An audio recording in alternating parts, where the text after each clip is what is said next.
Juste de toute petite remarque, hein. S'il a quelques mérites, Bernard Lubat, c'est pas d'avoir 60 ans. Parce que c'est pas compliqué, il suffit d'attendre. Bon, maintenant je vais vous parler. Ah, si vous aviez connu Pépé.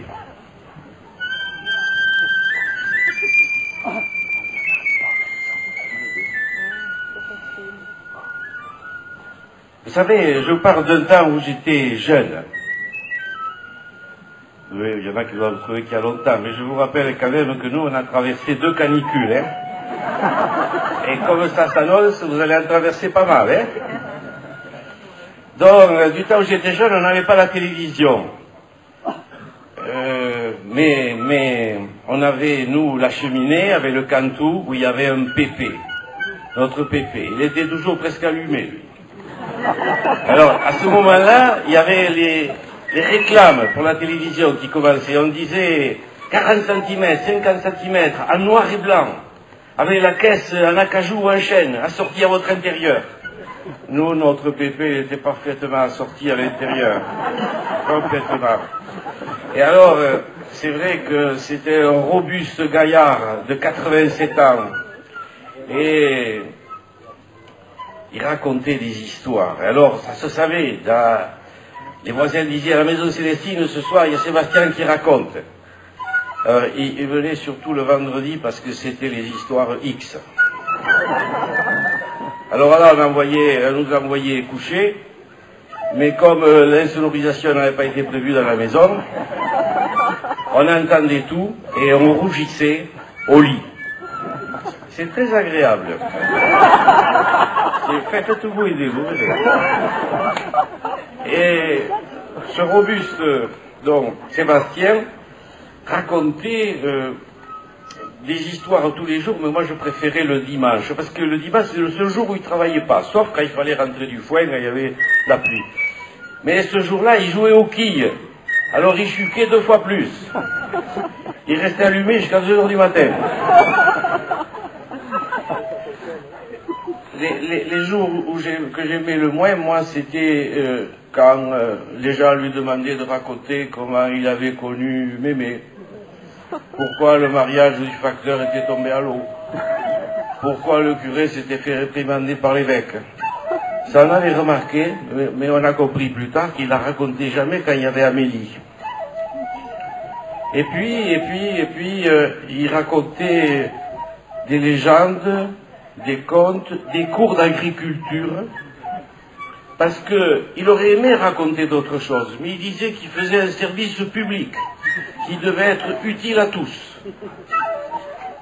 Alors, il y avait des légendes comme celle, la capture du taureau amoureux, et surtout, l'invasion des grenouilles géantes. Ça, je m'en rappelle bien. Il disait que il y avait eu, avant la guerre, mais on ne savait pas laquelle, hein, c'est l'invasion de grenouilles géantes qui coassaient pas comme les nôtres, car il disait qu'elles avaient l'accent du Nord, et surtout, au lieu de se contenter des insectes comme les nôtres, elles mangeaient les salades. Alors ça n'allait pas du tout. On ne savait pas comment s'en débarrasser, jusqu'à ce qu'on s'aperçoive qu'elles raffolaient des champignons. Mais elle ne savait pas les reconnaître. Alors, quelques amanites phalloïdes bien placées, et l'affaire fut réglée. Et puis, il nous disait aussi, il faisait ce qu'on appelait, lui, les cantarailles. De temps en temps, il nous donnait comme ça, un peu comme Bernard, une petite idée comme ça qui sortait. Il disait qu'il lisait l'almanach, mais il en fabriquait. Hein, comme il disait, en travaillant la terre, on devient plus vite bossu que riche. Et puis, il racontait les anecdotes du coin à sa manière. Hein. Il nous disait, vous savez Pierrot, le fils du maire, parce qu'il n'aimait pas trop le maire. Le fils du maire, vous savez, celui qui était toujours un peu simplé, eh bien il a mal tourné, il est devenu gendarme. Et puis il nous racontait aussi l'histoire du garde champêtre qui était tombé à l'eau, mais qui s'en était tiré tout seul. Il nous disait, moi je connaissais Julien, je savais bien, il est né au bord de l'eau. Alors, ça allait. Mais la chaisière, elle disait que c'était Dieu qui l'avait sauvé. Alors Pépé, il disait, c'est possible, parce qu'il n'aide toujours que ceux qui savent nager. Et ensuite, il nous racontait tellement d'histoires que nous étions contents. Et puis, vous savez, il avait quand même un rituel. Hein. Il arrivait, s'asseyait sur la chaise, il a levé ses sabots, il faisait le point avec ses rhumatismes et il nous donnait le bulletin météo. Et puis après, il y avait, avant ou pendant, 2 spots. Des spots de 2 genres. Le premier, c'était quand il disait « Hey, Plamigna ». Alors, Mémé était content, il avait bien mangé, et puis il a ajouté « Caïsette ». Alors, il fallait lui donner à boire. Mémé était moins contente. Et le deuxième spot, c'était quelquefois en plein milieu d'une histoire, les yeux se fermaient, il dodelinait de la tête. Alors là, c'était « Nous nous excusons de cette interruption momentanée du son ». Et puis on jetait une châtaigne dans le feu, il se réveillait, il repartait.